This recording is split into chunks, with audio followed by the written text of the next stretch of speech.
Gulfstream. Again, we're getting some odds. I have it 4, 6, 12, and 2. The 2 Patriot Drive, I will note, pulled up the selections earlier from the Gulfstream team, and Ron Nicoletti had the 2 as his long shot play. I think the 2 is interesting, and that's why I played around with this exactus and tries. We'll hope that the 2 gets into the mix. I boxed up 2, 4, 6, and 12. I called it 4, 6, 12, and 2, though. I put Go Poke the Bear on top. 7-2, a lukewarm favorite, but that just means good value potentially in the gimmicks. Blameless in the second spot with some early speed for Michael Matz and John Velasquez on a class move that I think is going to be very beneficial to Blameless. We'll go outside to the number 12, Monongahela, for high percentage Maryland trainer Brittany Russell, not shooting at quite the same percentage down in Florida, but this one coming off a couple of stakes tries in the Mid-Atlantic region, now comes in for a tag down here in Florida. We'll have to negotiate a trip from the outside post, but Luis Saez on board. And then the 2 is the one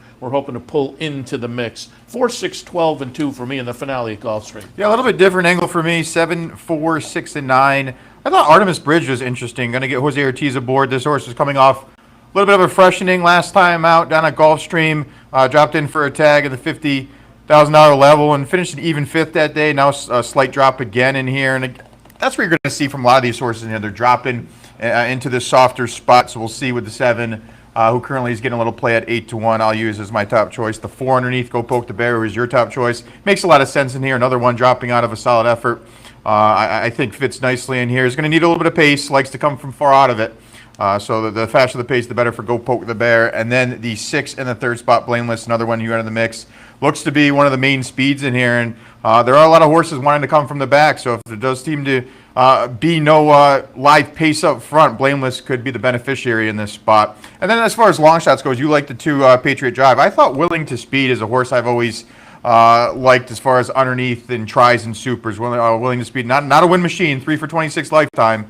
But has been in the money 15 of the 26 starts, so does have 5 in the money finishes down at Gulfstream. Right now, currently at 11-1. So again, if you like those vertical wagers, tries and supers, throw in the 9 Willing to Speed. So very wide open race. Yeah, absolutely. 7, 4, 6, and 9. I was just looking at Twitter and the comments and whatnot. There have been 2 or 3 people already. There have been 3 people already today that have picked us up via RTN, which we just kind of went live.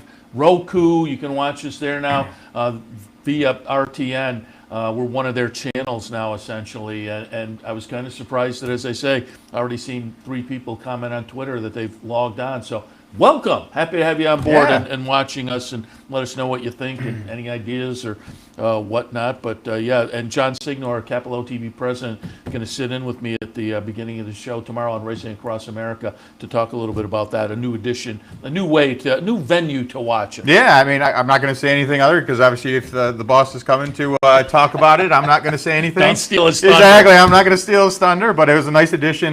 Yeah, if you subscribe to the RTN, you're going to see us now available, and I'm glad people are taking advantage of it.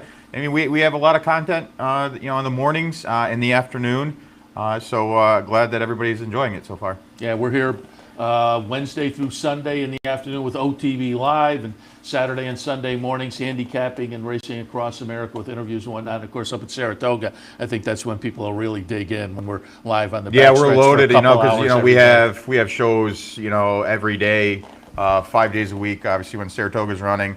Multiple on the weekends, and then if we add in the stakes preview and stuff like that, and we're going to add even more content as well. So definitely looking forward to the upcoming months and all the content we provide. So and put out on social media within the past couple of days, I did a little recap of my top 10 races for the year, and I said to people, do they match up with yours? I don't know if you had a chance to watch it yet, but a number of people had a pretty good viewership on Twitter. It's over on YouTube as well. But I made my top race of the year. I said I'm a homer. I had a number of Saratoga races on, but you couldn't get past Gamine.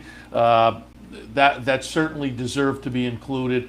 And then I put Serengeti Empress, because then I tossed in also the Breeders' Cup Filly and Mayor Sprint, where they showed down after both running well up at Saratoga. But I put it my top race. I did not get a chance to watch, but you had to have the Travers pretty high. I would say you had to have the Travers pretty high. Yeah, there's no that was an unbelievable performance. I was actually up at Duffy's Tavern, which was a new easy bet at the time, and we up in Lake George. and I just was like in shock. And people who didn't really know horse racing were like, "Oh, what, you won." I was like, sometimes horses win a lot of the time, but they don't win like that. So that was quite impressive.